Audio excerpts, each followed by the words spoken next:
The Star Wars galaxy is massive, with billions of planets and trillions of beings calling it their home. But it's just one part of a massive and mostly unexplored greater universe that's constantly expanding.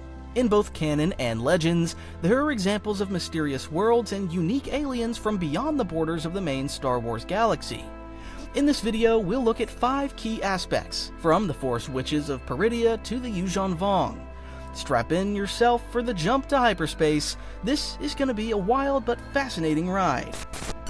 Before we get started with everything outside the Star Wars galaxy, we should briefly clarify what's actually inside it, and there's a lot. According to the Visual Encyclopedia, it consists of over 400 billion stars, 3.2 billion habitable systems, and 20 million sentient species. Although the galaxy is massive, it's not endless, and was mapped extensively throughout the Old Republic. At the very center is the galactic center, a black hole in the middle of the relatively unexplored deep core that binds the galaxy together. Next, we have the core worlds, which are the heart of galactic civilization with planets including Coruscant, Chandrila, and Alderaan. Other explored regions beyond the core include the Inner Rim, the Mid-Rim, the Colonies, and the Expansion region. We even see a protocol droid teaching these to her students in Chapter 12 of The Mandalorian. The further away we get from the core, the more interesting the galaxy becomes. Let's start with the Outer Rim. This is the biggest and most lawless region of the known galaxy. Frontier worlds like Tatooine, Dagobah, and Dantooine are some of the Outer Rim's backwater planets. There are still powerful worlds in the Outer Rim, including Nal Hutta, Mon Cala, and Ryloth. Beyond the charted Outer Rim are Wild Space and the Unknown Regions. Wild Space is the first of the galaxy's final frontiers. It's partially explored and contains some charted worlds. Wild Space is evolving constantly as it's more explored, with areas gradually ceasing to be part of it. This is different from the Unknown Regions. While the Unknown Regions are vaguely defined, they remain mostly unexplored because they're extremely dangerous.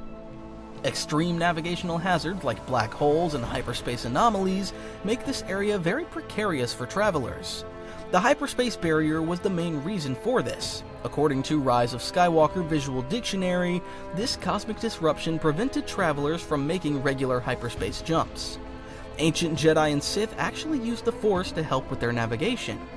In the Legends novel Outbound Flight, George Cardis makes a blind jump into the Unknown Regions and incurs the wrath of his captain, Derbrak Quinto. Cardis' decision was justified in the moment, but nobody can blame Quinto for his emotional reaction. So that's what's in the galaxy, but what about what's outside it? We'll look at most of these in closer detail later, but I think a cursory overview will help to make everything clearer. Let's start with the first on-screen confirmation of life outside the main Star Wars galaxy, Kamino. Kamino is one of the most iconic planets from the prequel trilogy, but technically it's not in the main Star Wars galaxy. Initially, in Attack of the Clones, Obi-Wan Kenobi believes Kamino is in the Outer Rim, but Dexter Jettster confirms that it's actually outside of the galaxy. The movie tells us that it's 12 parsecs from the Rishi Maze, which I'll discuss more in a minute. The question of whether Kamino is extragalactic remains polarizing because Count Dooku deliberately deleted its coordinates from Jedi records. However, it's worth noting that it's missing from the official galactic map on StarWars.com. This is also confirmed in 2016's Star Wars Complete Locations, which effectively concludes that it is, in fact, the first confirmed on-screen extragalactic world. The Kaminoans are extremely otherworldly in appearance, and this could be a deliberate choice to emphasize their otherness. Ironically, their clone technology made them arguably more important than any world in the Star Wars galaxy. But it was also their downfall because ultimately the Empire destroyed their civilization for it. It's very unlikely that George Lucas intended to make Kamino's status so polarizing, but it has become one of those fascinating Star Wars quirks that we all love. The Star Wars galaxy is the center of the action across the franchise, but it isn't the only galaxy that we know exists. I already mentioned the Rishi Maze. This is the first of 2 confirmed dwarf satellite galaxies that exist in canon. It first appears on Obi-Wan's map in Episode 2. We don't know much about its canon apart from its proximity to Kamino. It also shares its name with the planet Rishi in the Outer Rim. The clone army used Rishi's moon as a crucial defensive outpost to protect Kamino from the Separatists. The Rishi Maze has brief appearances in Legends with Han Solo and Chewbacca delivering supplies to an illegal mining station in the Star Wars Insider short story, Maze Run. There's also a popular but unsubstantiated theory that the Rebel fleet is in the Rishi Maze at the end of Episode 5 when Luke and Leia gaze out of the window together. Holocron continuity database keeper Leland Cree confirmed on a StarWars.com message board that the bright object they can see is the main Star Wars galaxy, so it does make sense. The Fire Fist galaxy is the second confirmed galaxy that we know exists 150,000 light-years outside of the main Star Wars galaxy. Also known as Companion Besh, it's visible on Obi-Wan's map in Episode 2. The Essential Atlas confirmed its name, but there's almost no information about it in canon. A few mysterious species, including the Nagai, make it their home, but it remains mostly completely unexplored. The very little we know is that it gets its name from the dense clusters of bright red stars that comprise it. Beyond this, we really don't know much about it. We know there are other galaxies because we've seen them both in canon and legends. A significant amount of the Ahsoka TV series takes place outside of the main Star Wars galaxy on the mysterious world of Peridea. Meanwhile, one of the most terrifying storylines in Legends is the Yuuzhan Vong's extragalactic invasion. We'll go into detail about them both later. Finally, we know about the intergalactic void. This is essentially the space between galaxies and also the biggest barrier to intergalactic exploration. Hyperspace jumps in the void require extremely precise calculations because of the low matter density. Hyperspace is most effective when anchored by gravity wells and mapped mass shadows, but the void has neither. It's almost entirely unexplored, so it's nearly impossible to travel through safely. In the Ahsoka TV series, Baylan Skoll warns his apprentice Morgan Elsbeth, "For the jump we're attempting, if your calculations are off by even a little, we will be lost to the depths of the void." Meanwhile, the Yuuzhan Vong bypass this barrier in Legends by traveling between galaxies for centuries at sublight speed. Now, let's take an in-depth look at Peridea because it's definitely the most interesting example of extragalactic travel in canon. This story is ongoing in the Ahsoka TV series, so we don't know everything about it yet. However, what it does confirm is that there's definitely life outside of the main Star Wars galaxy and its dwarf sub-galaxies. Even more significantly, it shows that the Star Wars galaxy is not the center of the universe and may be a destination rather than a cradle of civilization. This may seem pretty esoteric, but it's not so complicated. We can see from Ahsoka that Peridea is essentially a graveyard of ancient cultures. According to Morgan Elsbeth, it is the home world of the Night Sisters of Dathomir, or at the very least their ancient forebears. Peridea is a decaying planet in a barren galaxy, ravaged by horrifying but forgotten wars. It's clear that this world is far older than the Star Wars galaxy, which is remarkable. Peridea also confirms that the Force exists beyond the galaxy. Thrawn discovers the Night Sister Fortress and awakens the three Night Sister Great Mothers, who have slept for millennia. They connect through the Force with Morgan Elsbeth, who has already determined Thrawn's location. Her minions construct a gigantic hyperspace transport ring called the Eye of Sion to return Thrawn from exile and back to the main Star Wars galaxy. Exile is the key word here, because it's common to associate intergalactic travel with conquest and domination, but even Thrawn found himself in limbo on Peridea. The Force connection is made even more complicated when we see the statues of the Ones on Peridea. I'm not going to go too deep into this, but basically the Ones were a Force-sensitive family on the planet Mortis who aligned with different sides of the Force. At the end of Ahsoka Season 1, we see Baylan Skoll standing on the arm of the Father of the Ones. He stares off into the distance toward a flashing beacon, the apparent source of a power connected to the Ones. As far as I can tell, this emphasizes the fact that the Star Wars galaxy we know is much younger and probably colonized by external powers. We can only sit back and wait for the next season of Ahsoka to find out how all this progresses. What it does confirm is that the Force is just as important and complex across the entire universe. One of the fascinating aspects of Peridea is that we have no idea where it is. All we can confirm is that it's an unnamed galaxy that's probably close to the Star Wars galaxy. When Ezra Bridger and Grand Admiral Thrawn vanish at the end of Rebels, there's no guarantee that we'll ever see them again. This is deeply traumatic for the crew of the Ghost because there's no way to follow them. Ezra used a pod of 3 injured Purrgil to ensnare Thrawn's flagship, the Chimera, transporting them all to Peridea. These gigantic space whales have the unique ability to access the planet from the Star Wars galaxy.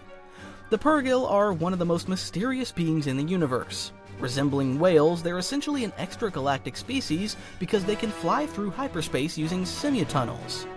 Purrgil first appeared in Season 2 of Star Wars Rebels. Harrison Dula says in one episode, "When I was young, I was told amazing stories of creatures that lived in the stars, traveled between the worlds. Old pilots said it was the Purrgil who inspired us to jump from system to system, but I don't believe it." Hera might not believe it, but I think it's easy to see why this galactic folktale would develop. Despite their rarity, the Purrgil are a documented species. In Chronicles of the Jedi 229 BBY, Master Harley Kogra described how space prospectors sometimes encountered them in the depths of space. They became maligned by many spacefarers because they sometimes crashed into starships. This was often lethal for the spacecraft and the Purrgil itself. We learn in Rebels that the Purrgil are at least semi-sentient because Ezra establishes a connection with them through the Force. He also convinces them to aid him in the defense of Lothal. The Purrgil have a close connection with Peridea because it's where they return to die. There's a ring around the planet composed of Purrgil bones. Morgan Elsbeth says that it was the end of a migration route used by the Star Whales as they traversed the void from one galaxy to another. She also explains that her people were the first to harness and ride the creatures in the days before time was counted. What we don't know is whether or not the original Dathomiri had any sense of where they were going. It's possible they did because they're Force-sensitive and were capable of visions and prophecies. It's also why Thrawn, Ezra, and later Ahsoka and Sabina found themselves stranded on the planet, because they had no way back. The Imperials couldn't use the Chimera's hyperdrive because they didn't have precise coordinates and would find themselves trapped in the void forever. It's fair to say that before the confirmation of Peridea's existence and the events of Rebels and Ahsoka, the Yuuzhan Vong were the definitive extragalactic beings. No, they're not canon now, since Disney redefined the canon in 2015, they remain legendary, and it's definitely worth spending time on them for this topic. Appearing in the new Jedi Order series, the Yuuzhan Vong are terrifying and almost destroy the galaxy as we know it in one of the most significant Legends storylines. The most important aspect of the Yuuzhan Vong is that they come from another galaxy. Hailing from the planet Yuuzhan Tar, it appears they were caught in the crossfire in a devastating war between two droid civilizations. According to the new Essential Guide to Droids, this is what initially prompted their fanatical loathing of mechanical technology. Their living homeworld helped them to develop incredibly efficient and lethal organic weapons. However, decades of warfare across their galaxy and their own malpractices ultimately destroyed their planet and left them without a homeworld. This was the key moment for the Star Wars galaxy because the Yuuzhan Vong began their migration into the void in gigantic world ships. Despite being a legend story, this is consistent with what we know about intergalactic travel in canon. The Yuuzhan Vong didn't jump to hyperspace, instead spending hundreds of years traveling through the void in massive living world ships. During this period, they became increasingly fanatical and vicious. The warlike beings only had each other to fight, and they did so for their warlord's pleasure. They also gradually began to run low on resources, and their world ships began to degenerate and mutate from long-term stress. It's only after they encounter the living world of Zonama Sekhet, a seed of their homeworld, that they can stabilize their world ships. This occurs in later New Jedi Order novels, including Destiny's Way and the Unifying Force. It also emphasizes the stress that long-term travel through the void creates, and how the regular Star Wars galaxy became a site of renewal. The trope of an alien species being out there watching us with technology we don't understand isn't unique to Star Wars, but the Yuuzhan Vong are one of the best examples of it in fiction. According to the new Essential Chronology, they played the long game. Their Slivlith probes reached wild space almost 4,000 years BBY. That's around the same time as when Exar Kun was the Dark Lord of the Sith. Their first contact with the galaxy occurs in the Crispin system when a Vong probe attacks Mandalorian Neo-Crusaders before fleeing. They spent centuries gathering information about the galaxy's different species, the Jedi, as well as political and military doctrine, as their massive invasion fleet edged closer and closer. When they were finally ready to attack, the results were devastating. This is partially because the galaxy never saw them coming. Yes, there were indeed species that were aware that there was something out there. However, the overwhelming majority of sentient beings were only concerned with what was significant to their lives. After decades of galactic-wide turmoil from the Clone Wars to the New Republic, it never crossed their minds that extragalactic invaders were a potential threat, nor could they ever have comprehended that the Yuuzhan Vong would have completely different technology. This is one of the reasons why they enjoyed such incredible success in their early attempts to conquer the galaxy. We see in Vector Prime how the Republic struggled to understand the Yuuzhan Vong's organic biotechnology. Their ships were propelled by gravity-manipulating creatures known as dorsals that also deflected blaster bolts. These beings used biological sensing to navigate instead of computers. Their ships and armor were entirely living organisms that could heal and self-repair. This made them extraordinarily resistant to mechanical weapons and forced the Republic to adapt by using projectiles instead of gas-powered blaster bolts. Even more significantly, the Yuuzhan Vong appear to exist outside the Force. The Jedi can't sense them, which is a massive disadvantage in the early stages of the war. This is inconceivable to the Jedi, who effectively take for granted that the Force will always be available to help them. Some people theorize that the Ysalamari are originally from the Yuuzhan Vong universe, but they're entirely galactic. They can disrupt the Force, but they don't block it completely. However, the Yuuzhan Vong as a species live entirely outside of the Force. According to the novel, The Unifying Force, it's likely that the Force abandoned them because the Vong abused their living world, Yuuzhan Tar, so badly. There's another related precedent for this within the actual Star Wars galaxy, with the Rakata also losing access to the Force at the end of the Infinite Empire. However, the key difference was that other Force users could still sense the Rakata, as we learned from Knights of the Old Republic.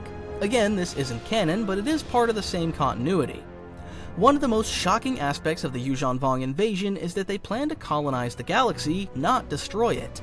In the new Jedi Order novel Balance Point, Shavong La tells Princess Leia, "We do not live side by side with impurity. Your civilization is built on abominations. Your galaxy is polluted.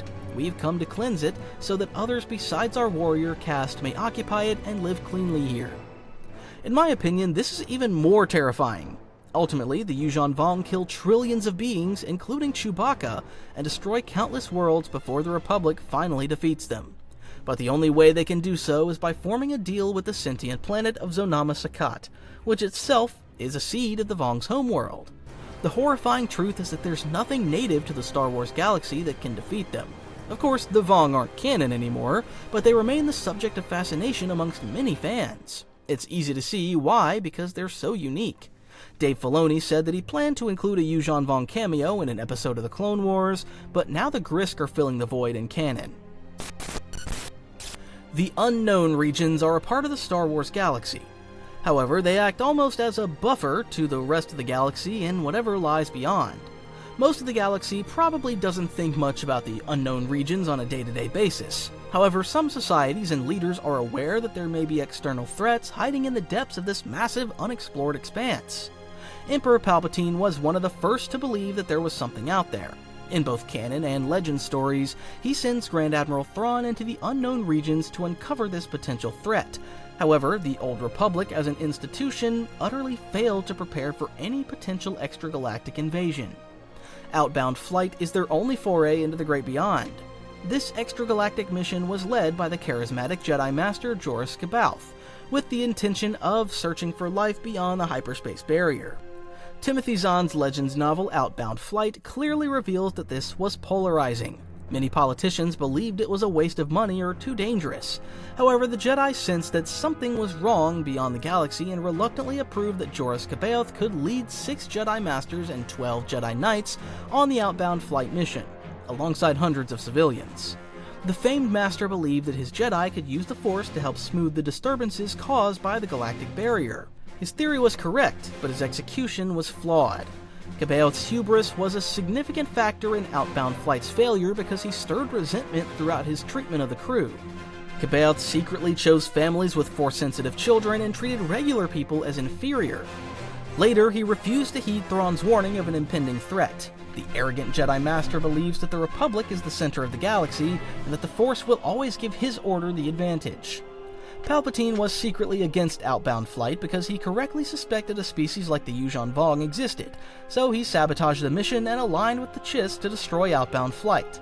Indeed, in Legends, Palpatine later frames his empire as the only way to efficiently prepare the galaxy for a pending invasion. It also enables him to maintain a state of militarized readiness even though the Clone Wars are over, and the galaxy is technically at peace again. This is fascinating because it makes him a far more complex character than simply being an evil and selfish Dark Lord of the Sith. Of course, canon has rebooted this by effectively replacing the Yuuzhan Vong with the Grisks. This relatively new species first appeared in Timothy Zahn's 2018 novel Thrawn Alliances. The book effectively reframed one of the key plot points from Outbound Flight. The Grisk are very similar to the Yuuzhan Vong in many ways. Thrawn tells Darth Vader, Grisk are a species living somewhere in the unknown regions, creatures half of myth whom few have ever seen. It is said that they are nomads, with no fixed home, traveling in spacecraft so numerous they blot out the stars. They're said to be terrifying warriors, overwhelming their opponents by sheer numbers and ferocity. This may seem very familiar, but there are several key differences between the Grisks and the Yuuzhan Vong. The two main ones are that the Grisk don't use organic biotechnology, and that they exist within the Force. Meanwhile, we don't actually know if they're from another universe or not. Zahn's canon Thrawn novels tell us that the Grisk hegemony is a nomadic entity within the deep reaches of the unknown regions. There's a hint that they leave the galaxy in return, but nothing is confirmed yet. Eventually, Count Dooku even makes contact with them, gaining information on Cortosis ore. The Grisk's most powerful trait is their ability to dominate client species. They overwhelm them with their minds, probing into their souls, twisting their dreams, hopes, fears, and memories. Eventually, they contort them and bind the enslaved being into submission. In Thrawn Treason, the Chiss Vanya even says it would take just 3 to dominate a planet. Like the Yuuzhan Vong, the Grisk watch many battles without participating in them as they plot for an eventual galactic invasion. However, they do fight the Chiss Ascendancy several times. Only time will tell if they make a more substantial impact in canon beyond Zahn's novels. I think there's definitely a lot of potential there if the studios are brave enough to pursue them. Most of the galaxy doesn't think about what's outside the Star Wars galaxy, but for the Chiss, it's a real living nightmare in Legends and canon. Even the Chiss are somewhat of a legendary species within Star Wars. They secretly dominate a sector of the unknown regions, maintaining an isolationist stance. This is deliberate because they had a philosophy of non-intervention that forbade first strikes. In the canon Thrawn novel, we learn how the Chiss deliberately made first contact with the Empire because they feared a mysterious growing threat in the unknown regions. Even if they weren't sure that it was coming from outside the galaxy, they knew that there was something ominous out there. In canon, we learn that this threat is the Grisk. Eventually, the Chiss leadership decides to break its isolationism. They opt to identify if the Empire would make effective allies against this threat if they could redirect a potential assault toward them instead. One of the most unique aspects of Chiss society is that they maintain secret Force-sensitive navigators called Ozilius Imhimbo, or Skywalkers. This was a special corps that could navigate hyperspace using the Force to assist them. We already established how tricky it was to travel through the unknown regions using regular mechanical systems. This gave the Chiss a massive advantage and explains how they were able to become the dominant power in their corner of the galaxy. The unknown regions are central to our understanding of what's outside the main Star Wars galaxy because they're the final frontier. Finally, let's talk about our own planet, Earth. I'm half joking, but it's actually a fascinating talking point. Many fans will immediately scoff and say we're not in the Star Wars universe, but others will point at the opening credits. Every Star Wars movie starts with the same iconic line, "A long time ago in a galaxy far, far away." This inherently suggests that we belong to the same universe as the main Star Wars galaxy. I'm not saying I agree or disagree with this, but it's definitely worth examining how our world relates to Star Wars in canon and Legends. Earth and our galaxy definitely intrude on canon Star Wars in several ways. First, let's talk about the appearance of ET species in The Phantom Menace. This is definitely a blink and you'll miss it moment, but at least 3 Asogians are clearly present in the Galactic Senate. Most Star Wars fans know that George Lucas and Steven Spielberg were close friends. Lucas agreed to the cameo after Spielberg included Yoda and Boba Fett toys in E.T. the Extraterrestrial. E.T. even appears to recognize Yoda in another great reference. Legends takes this even further in James Luceno's novel Cloak of Deception. The book slyly names the Asogian Republic representative to be Senator Grebleves. This is just Spielberg spelled backwards. Luceno doesn't name the Asogian species in the book, but he does refer to their homeworld as Brodo-Asogi. This is also a name given to the planet in the E.T. spin-off novel, The Book of the Green World. Fans remain divided over how seriously we should take all of this. Technically, the Asogians are canon, but this doesn't mean that they're in the same universe as Spielberg's creation. Spielberg also includes C-3PO and R2-D2 hieroglyphics in another wonderful Easter egg, this time in Raiders of the Lost Ark. It's probably better not to think too much and just enjoy how they were able to have fun with each other, but it's also totally fine if you want Earth to be part of the Star Wars universe in your headcanon. There are very few visual or published references to Earth in Star Wars media. The Star Tours Disney rides are one of the few to occasionally mention our planet. However, this is absolutely not canon in either the Disney or Legends continuities. While the Star Tours rides are a lot of fun, they take plenty of liberties with the galaxy map and official timelines. Sit back and enjoy, but don't read too much into it. Star Tours has also popped up in various Legends sources, including Star Wars Galaxies, as a galactic-wide tour operator. Meanwhile, in 2004, the comic book Star Wars Tales 19 included a non-canon 10-page story called Into the Great Unknown. Brace yourself because this one is surreal. This crossover tale starts with Han Solo and Chewbacca making a blind jump to hyperspace as they flee an Imperial fleet. If this video teaches you one thing, it's that this is always a bad idea. Anyway, they end up crashing the Millennium Falcon into the Pacific Northwest. They search for a settlement, with Han comparing the region to Endor. Ultimately, they encounter a group of Native Americans who attack Han and Chewie. They shoot Han with arrows, and he emotionally asks Chewie to return him to the wreck of his beloved Falcon, where he passes away. Chewie lingers on in the wilderness, with the Native Americans mistaking him for Sasquatch. Finally, after 126 years, an explorer called Dr. Jones and his sidekick Shorty go in search of the mysterious monster and uncover the wreck with Han's skeleton. Yes, that's right, it's a crossover with Indiana Jones and the Temple of Doom. Chewie watches from a distance as Jones opts against continuing his search for Sasquatch. He says something feels familiar about Han's remains, and he agrees to abandon the search for Sasquatch as part of the Great Unknown. Of course, we all know that Harrison Ford played both Han Solo and Indiana Jones. Writer W. Hayden Blackman said it's the most fun he had writing a Star Wars story, and it's easy to see why.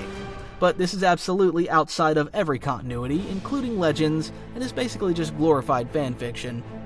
Ultimately, the reality is that George Lucas made the deliberate decision to separate Earth from the Star Wars universe. He intentionally kept it outside because he wanted to create a grand mythos on a legendary scale, and it's fair to say he achieved this brilliantly. There are occasional aspects that we can clearly relate to or recognize. Many of the firearms resemble real weapons from Earth. The Imperial Stormtroopers E-11 blasters are based on the British Army's Sterling SMG submachine gun. Set decorator Roger Christian was on a strict budget in Episode 4, so he deliberately chose the most sci-fi looking weapon he could find and made some modifications.